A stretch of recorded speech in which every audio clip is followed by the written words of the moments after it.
ପିଲାମାନଙ୍କର କମ୍ପ୍ୟୁଟର ଜ୍ଞାନର ବିକାଶ ପାଇଁ ପାରାପୁର କଲେଜ ଏବଂ ହାଇସ୍କୁଲ ପାଖରେ ସାଇ କୃପା କମ୍ପ୍ୟୁଟର ଶିକ୍ଷା କାର୍ଯ୍ୟକ୍ରମ ଆରମ୍ଭ କରାଯାଇଛି।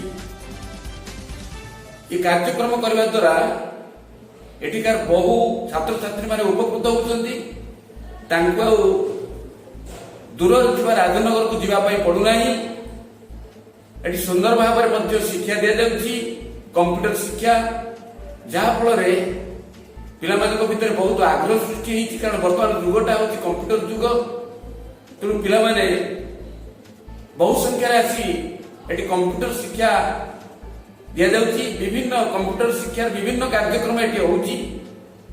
ସବୁଠାରୁ କଥା, ପିଲାମାନେ ଏଠି ସବୁ ଶିଖୁଛନ୍ତି।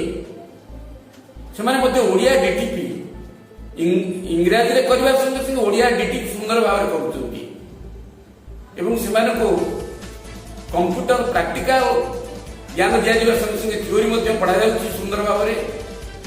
ଆଉ ଏ କମ୍ପ୍ୟୁଟର ଅନୁଷ୍ଠାନ ଏ ଅଞ୍ଚଳକୁ ନିଶ୍ଚିତ ବିକାଶ ପଥରେ ଆଗେଇ ନେବ। କାରଣ ବର୍ତ୍ତମାନ ସବୁଠାରୁ ବଡ଼ ଜିନିଷ ହେଉଛି, ବଡ଼ କଥା ହେଉଛି ଯେ ବର୍ତ୍ତମାନ ସବୁଠାରୁ ବଡ଼ ଯୁଗ ହେଉଛି କମ୍ପ୍ୟୁଟର ଯୁଗ। ତେଣୁ ଆମେ ଆଶା କରୁଛୁ ଏ ଅନୁଷ୍ଠାନ ପ୍ରତି ଲୋକଙ୍କର ସହାନୁଭୂତି ରହିବ। ପିଲାମାନେ ପଢ଼ିବେ, ଭବିଷ୍ୟତର ଏହାର ଉତ୍ତରୋତ୍ତର ଉନ୍ନତି ପାଇଁ ମୁଁ ମଙ୍ଗଳ କାମନା କରିବା ପାଇଁ ଜଗନ୍ନାଥଙ୍କ ପାଖରେ ପ୍ରାର୍ଥନା କରୁଛି। ଏଇଟା ହେଉଛି ସାଇ କୃପା ଇନଷ୍ଟିଚ୍ୟୁଟ୍ ଅଫ୍ ଇନଫର୍ମେସନ୍ ଟେକ୍ନୋଲୋଜି। ଏଠି ବହୁତ ପିଲା ଆସନ୍ତି ପାଠ ପଢ଼ିବା ପାଇଁ। ଏଠି ମୁଁ ବି ଆସେ ପାଠ ପଢ଼ିବା ପାଇଁ। ଏଠି ଆମର ସାର୍ ଅଛନ୍ତି, ମ୍ୟାମ୍ 2 ଜଣ ଅଛନ୍ତି। ମ୍ୟାମ୍ ବହୁତ ଭଲ ପ୍ରାକ୍ଟିକାଲ ଦେଖାନ୍ତି ଆଉ ସାର୍ ବି ବହୁତ ଭଲ କ୍ଲାସ୍ ବି ମଧ୍ୟ କରନ୍ତି ଥିଓରି। ଆଉ ଏଠି ଆମେମାନେ ଆସି ବହୁତ ଖୁସି ଅଛୁ।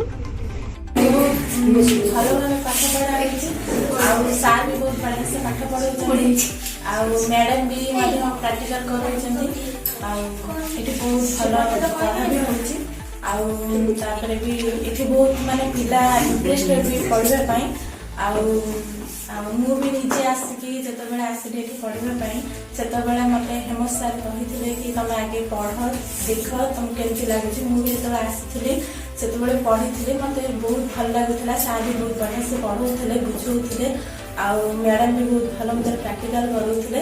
ଆଉ ବହୁତ ବଢ଼ିଆ ଲାଗୁଥିଲା ଏଠି। ମୁଁ ଜଣେ ଗରିବ ଚାଷୀ, କିନ୍ତୁ ସହରାଞ୍ଚଳରେ ପଢ଼ିଲା ଭଳି ମୋର ସାମର୍ଥ୍ୟ ନଥିଲା। ମୋ ଘର ପାଖରେ ବା କଲେଜ ପାଖରେ କମ୍ପ୍ୟୁଟର ସେଣ୍ଟରଟି ହେବାରୁ ମୁଁ ମୋ ଝିଅ 2 ଜଣଙ୍କୁ ଏଠି କମ୍ପ୍ୟୁଟର ସେଣ୍ଟରରେ ପଢ଼ାଇବା ପାଇଁ ବହୁତ ଇଚ୍ଛୁକ ଥିଲି। କିନ୍ତୁ ଅର୍ଥ ଅଭାବରୁ ପଢ଼େଇ ବୋଲି ଯେତେବେଳେ ପାଖରେ ପଇସା ନ ହୋଇପାରୁଥିଲା, କିନ୍ତୁ ଦୂର ବାଟରେ ନେଇକି ପଢ଼ିବା ସମ୍ଭବ ହେଉନଥିଲା। ଏଠି ମୋ ଘର ପାଖରେ ବା ଆମ ଗାଁରେ କମ୍ପ୍ୟୁଟର ସେଣ୍ଟର ଥିବାରୁ ଝିଅ 2 ଜଣଙ୍କୁ ମୁଁ ବହୁତ ଏଠି ପଢ଼େଇକି ବହୁତ ଗର୍ବିତ। କାହିଁକିନା ସେ ଭବିଷ୍ୟତରେ ତାଙ୍କ ଭବିଷ୍ୟତ ନିଜେ ଗଢ଼ିପାରିବେ। ଏ ସେଣ୍ଟରରେ ବହୁତ ଭଲ ପଢ଼ା ହେଉଛି। ଭବିଷ୍ୟତକୁ ମୁଁ ଚାହୁଁଛି ଏ ସେଣ୍ଟର ବଢ଼ି ଉପରକୁ ଉଠିଯାଉ।